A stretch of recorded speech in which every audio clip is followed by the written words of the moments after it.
The fog, which had been heavy in London when I left on this mid-October morning, extended even to Hazelmere.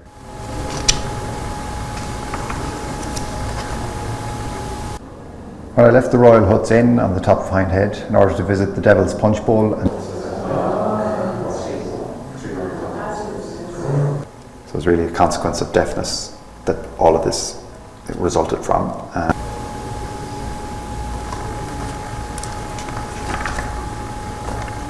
I was doing archival research to pass the time in the National Library of Ireland, and during that process, which took me several weeks, I found an advert for this story, and I read the words Gibbet Hill, and I knew that that wasn't a Bram Stoker story that I'd ever heard of in any of the biographies or bibliographies, and I was just astounded, flabbergasted. I couldn't believe it, that I was potentially looking at a lost ghost story from Bram Stoker, especially a lost story from Bram Stoker around the time he was writing Dracula, and that had elements of Dracula in it. So I was sitting there looking at the screen, wondering, you know, am I the only living person to have read this, or has somebody else found it and they've been sitting on it?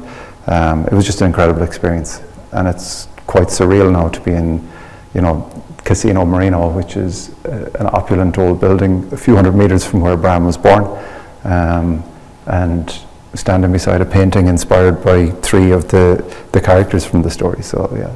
So after I found it, I went with the transcription to an artist colleague, Paul McKinley, and we felt that we could do good work with this, that it could support a charity cause, and that, you know, this could ultimately become a beautiful publication.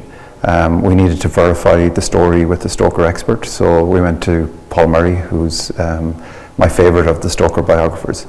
And up to that point, I'd done extensive literature searches to see was there any evidence of it, and I couldn't find any trace. And Paul Murray confirmed that this wasn't a known story from Bram, and that it had in fact been lost, and it had sat in the archives for over 130 years. Gibbet Hill is very significant in terms of Bram Stoker's development as a writer.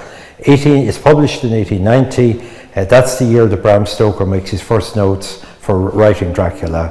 A very long evolution from the time Bram is a young writer in Dublin, and I see Gibbet Hill as a way station on that route between the younger Bram and the Bram who will publish Dracula in 1897. As an artist, I'm always looking for a story or a narrative that I hang all my work about. So when Brian sent me the story of Gibbet Hill, there was so much I could work with, and there was so much stories within the stories that I could use as jumping off periods.